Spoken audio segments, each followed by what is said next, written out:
What would you do if a man slapped a woman on a train and seconds later realized she was Richard Gere's wife? The slap echoed through the train car, louder in memory than in sound, freezing every bystander in a stunned paralysis.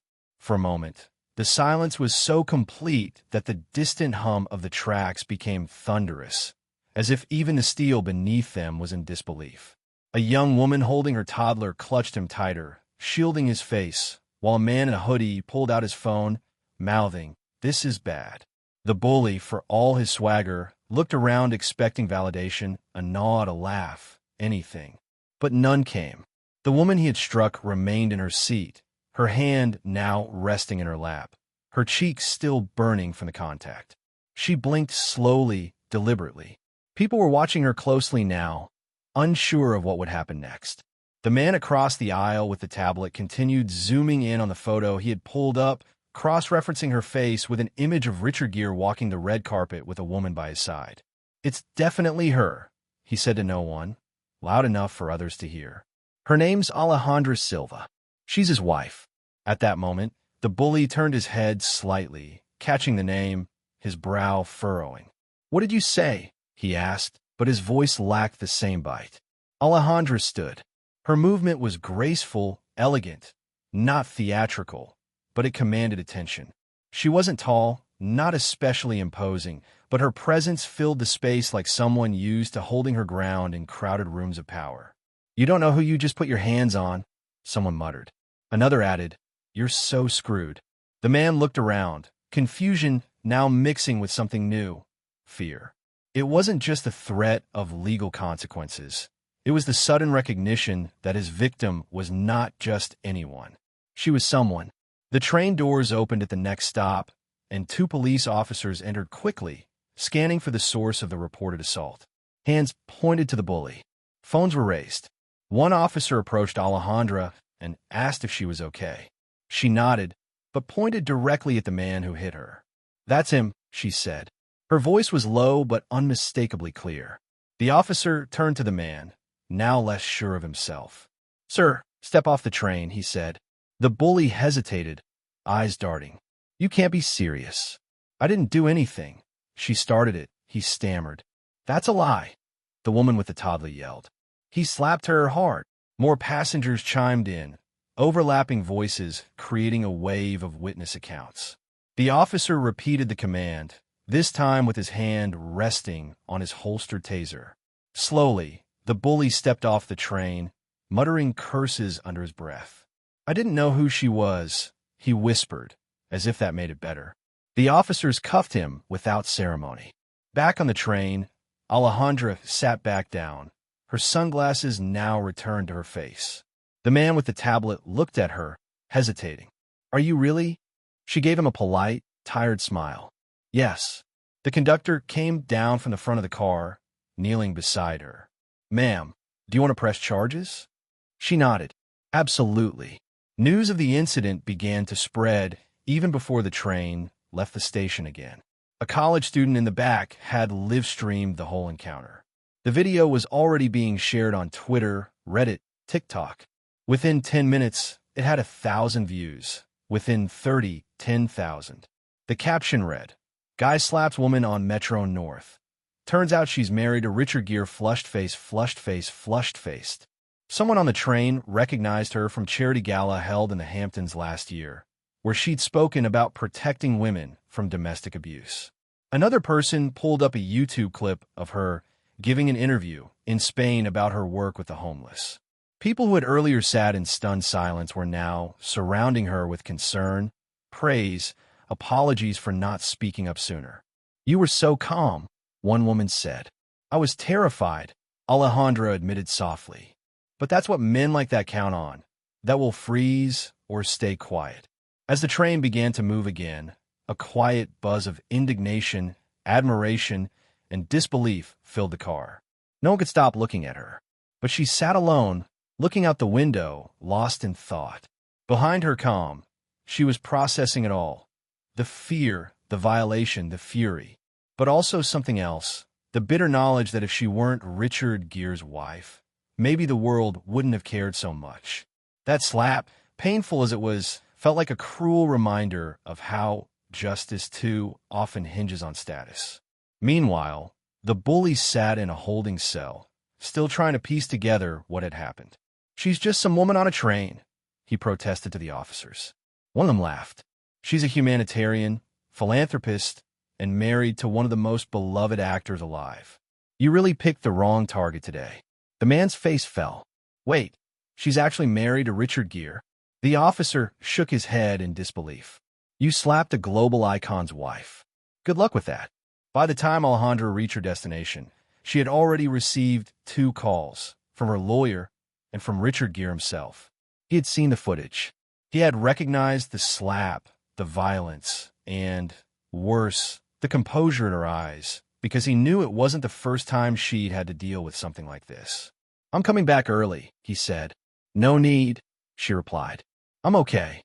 But her voice cracked, and he knew she wasn't. Outside the station, paparazzi had already gathered. How did they get here so fast? Who tipped them off? Didn't matter. The world knew now. And the bully, now identified as Trevor Harlan, a 39-year-old with a long record of public disturbances and minor assaults, was becoming a household name for all the wrong reasons. The footage would be played over and over on national TV. Commentators debated whether this was about gender, power, celebrity, or all three. Alejandra said nothing to reporters as she was escorted to a waiting car. But her silence spoke volumes. The headlines the next day would read, "Wife of Richard Gere assaulted on train, attacker arrested after public outcry." The story erupted like wildfire. By the time the evening news aired, nearly every major network had picked up the footage from the train. The video had gone viral on social media, and dozens of commentators were dissecting the altercation frame by frame, especially the moment when Alejandra Silva stood up with poised grace after the slap, unflinching. "You don't lay a finger on any woman, let alone someone like her," one viral post declared. While the identity of the attacker, Trevor Harlan, became public within hours, what truly amplified the story was the moment someone tweeted, "Yo, that's Richard Gere's wife." News outlets raced to confirm it, and once they did, the story crossed from niche outrage into mainstream media frenzy. Gossip shows speculated whether Richard Gere was going to make a statement. Political pundits used the incident to comment on public safety and violence against women. Feminist circles and Hollywood insiders issued statements of support. A day later, Gere's representative released a carefully worded message. Mr. Gere is grateful for the overwhelming support shown to his wife, Alejandra. They're taking time together as a family while they cooperate fully with law enforcement. Trevor, meanwhile, sat in a holding cell in Lower Manhattan, completely unprepared for the tsunami of consequences. He'd expected a slap on the wrist, maybe a fine, maybe a brief appearance in court. What he got was a stack of charges: assault, disturbing the peace, endangering public safety. His arrest history, which had previously flown under the radar, was now being cataloged by internet sleuths. Mugshots from bar brawls, belligerent outbursts, and one disturbing video of him yelling at a barista were reposted endlessly. His name was now synonymous with shame. Back at home, Alejandra tried to regain a sense of normalcy. Paparazzi camped outside her brownstone. Journalists called under the guise of offering support. Her face, once familiar in philanthropy circles and elite social gatherings, was now splashed across every tabloid and trending topic. People on the street recognized her. Some offered genuine empathy, others just wanted a selfie. But it was all noise, overwhelming, inescapable noise. Richard flew back to New York immediately. He had been filming in Toronto, but left the production mid-shoot. The reunion at the airport was quiet, shielded from cameras. But to the two of them, it was a grounding moment. "You okay?" he asked as they sat in the back of a black SUV, her head leaning on his shoulder. "Not really," she replied, "but I'm glad you're here." That night, in the privacy of their home, Alejandra broke down. Not just from the slap, but from everything, the attention, the way strangers now felt entitled to her pain. "I didn't ask for this," she whispered through tears. Richard held her, saying nothing, knowing that words would only dilute the depth of her emotion. For him, The public spectacle was secondary. He was furious, not just at Trevor, but at the system, at the bystanders who hesitated, at a world that treated his wife's trauma as entertainment. 2 days later, Alejandra decided to speak. She sat down for an exclusive interview with a trusted journalist from a human rights network she'd partnered with before. "If I stay silent," she said, "I allow the narrative to become about celebrity. But this is about more than who I'm married to. This is about the fact that every day, women are harassed, assaulted, and ignored." The interview aired during prime time. Alejandra, calm and collected, spoke candidly about the slap, the moment of fear, and the pain of being thrust into the spotlight. But she turned the focus outward. "There are millions of women," she said, "who won't have someone powerful backing them, who won't have a viral video to prove what happened, who are told to move on, to forget." Her words resonated across continents. Survivor groups reached out. Donations to women's shelters spiked. Celebrities praised her courage. Oprah called. So did Amal Clooney. But Alejandra deflected praise. "I didn't do anything brave," she told a friend. "I just didn't want him to get away with it." Meanwhile, Trevor's legal team tried damage control. They claimed he had been under the influence, that he didn't know who she was, that he had deep remorse. But public sentiment was unforgiving. Protesters showed up at his arraignment. A petition to deny him bail garnered 250,000 signatures in 48 hours. His employer publicly fired him. His landlord terminated his lease, citing reputational harm to tenants. He had become the face of entitlement and male aggression, and there was no walking it back. Alejandra's father, a seasoned diplomat, gave a quiet interview to a Spanish outlet. "My daughter has always been composed, but this has shaken her," he said. "We are proud of her strength, but I hope this country learns something from this." Gere, known for avoiding political entanglements, surprised many when he appeared at a charity event days later and spoke from the stage. "When violence meets silence, it multiplies. But when it meets truth, it breaks. My wife spoke her truth, and I stand by her." The line was replayed over and over. It became a rallying cry online. T-shirts were printed. Memes were made. But at home, behind closed doors, the reality was far more complicated. Alejandra struggled to sleep. She flinched at loud noises. She avoided the subway. Gere suggested therapy, and she agreed. "It's not the slap," she said during her first session. "It's what it woke up inside me, memories, fears, things I thought I'd buried." As the weeks passed, the legal proceedings continued. Trevor's legal team tried to reach a plea deal. Alejandra, through her lawyers, rejected it. "He doesn't get to walk away this time," she said firmly. Public opinion held steady. Support for her, condemnation for him. A judge set a trial date. Trevor looked increasingly disheveled in court appearances, no longer the cocky, unrepentant man from the train. Rumors swirled that he had received threats, that he was in hiding, that his mental health was deteriorating. But Alejandra refused to be distracted by petty narratives. The train conductor who had come to her aid was quietly honored at a civic ceremony. Several passengers who had witnessed the event later said the incident changed them. One woman quit her job to volunteer at a women's shelter. Another man said he now carried pepper spray for his girlfriend. A teenage boy on the train posted a video weeks later, saying, "She taught me what strength looks like. Not just surviving, but standing back up." Alejandra's social media accounts, once mostly updates on charity events, became a place of reflection and advocacy. She shared resources. She reposted stories from survivors. She remained graceful, but she was no longer passive. "This isn't about me," she wrote in one post. "This is about making sure no woman ever feels alone in that moment." By the time the court date arrived, Alejandra had become a figure of quiet resilience. She wore a tailored navy dress and walked into the courtroom with Richard by her side. Cameras flashed. Reporters shouted. She ignored them all. Inside, she gave her testimony with unwavering steadiness. The video was played. Witnesses recounted the slap, the silence, the aftermath. Trevor's defense tried to diminish her, to claim overreaction, but it fell flat. The jury took less than 4 hours to return a verdict. Guilty. He was sentenced to 18 months in prison and court-mandated anger management. The judge called his behavior unacceptable, cowardly, and emblematic of a culture that often tolerates violence against women until it becomes spectacle.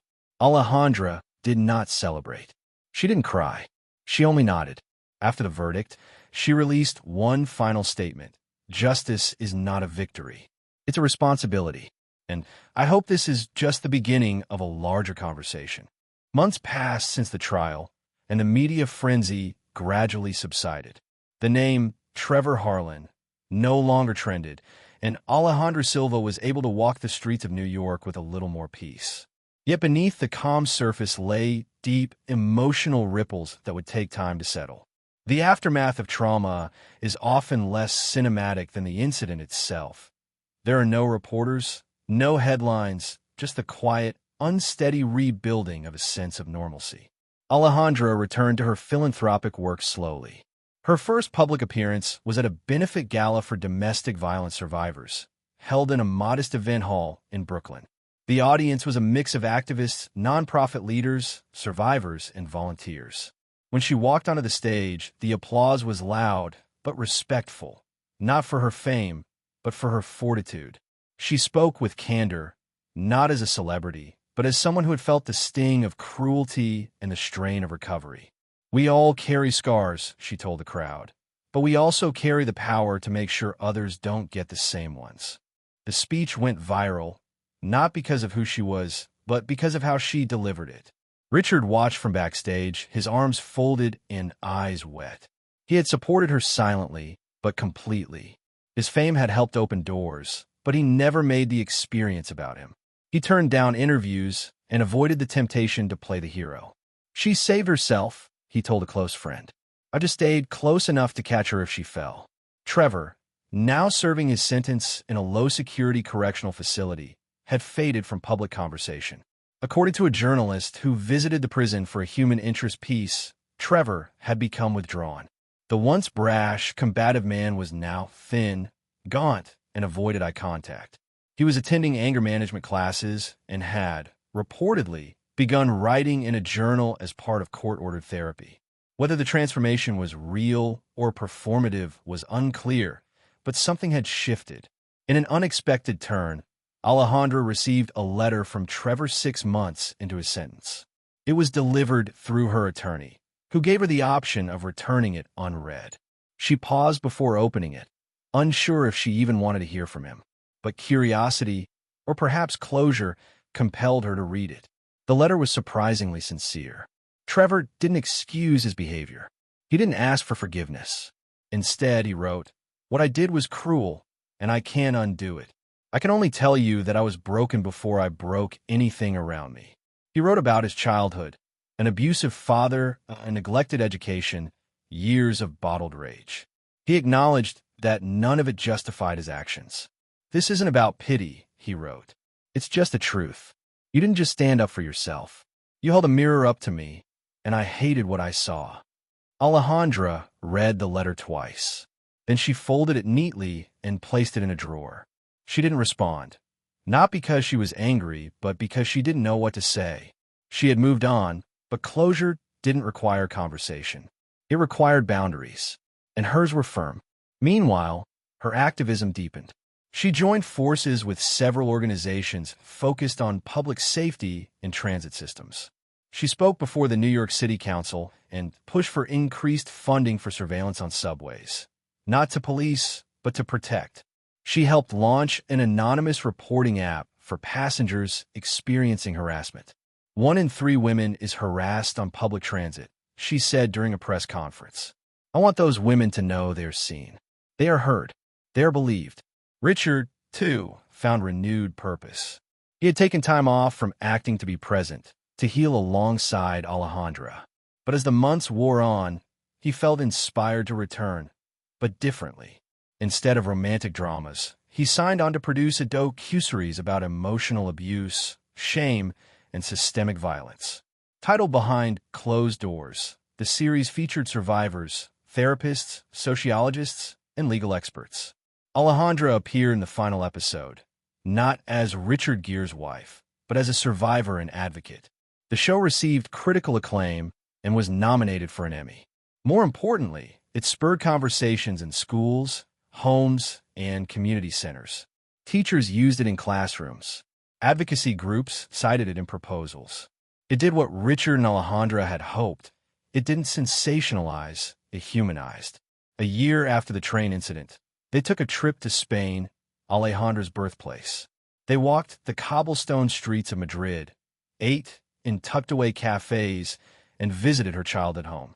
"This," she said, looking at a faded photograph of her as a girl, "is who I was before all this." Richard kissed her forehead. "And you're still her," he said, "only stronger." Back in the States, the subway where the assault occurred installed a commemorative plaque, not for Alejandra directly, but for all who've experienced violence in silence. It read, "To the women who endure, may your voices always echo louder than fear." Alejandra visited quietly one afternoon, alone, wearing sunglasses and a hat. She stood before it for several minutes, then snapped a photo, not for social media, but for herself. Trevor's parole hearing approached after 10 months. Despite good behavior, the board denied early release, citing the public nature of his crime and the risk of undermining its seriousness. He would serve the full term. His lawyer later said he was accepting of the decision and focused on rehabilitation. Public interest was minimal. The world had moved on. Alejandra hadn't forgotten, but she had moved forward. On the anniversary of the incident, she and Richard hosted a private event at their home, a quiet gathering of survivors, advocates, and close friends. There were no speeches, just conversations. A young woman who had been assaulted on a bus hugged Alejandra tightly. "You made me feel like I wasn't crazy," she whispered. "You made me feel brave." Later that night, Alejandra sat on the balcony, sipping tea. "Do you ever wish it had never happened?" she asked Richard. He thought for a long moment. "Of course," he said, "but I also believe that what we do with pain defines us. And you, my love, have turned it into something unbreakable." Their lives were never the same, but they were richer in a strange, hard-won way. They had walked through fire, and while the burns would always ache from time to time, they had come out stronger, wiser, and more connected to a larger purpose. When asked in a later interview what justice had meant to her, Alejandra replied, "Justice wasn't just a sentence. It was reclaiming my voice and making sure others had the courage to use theirs too."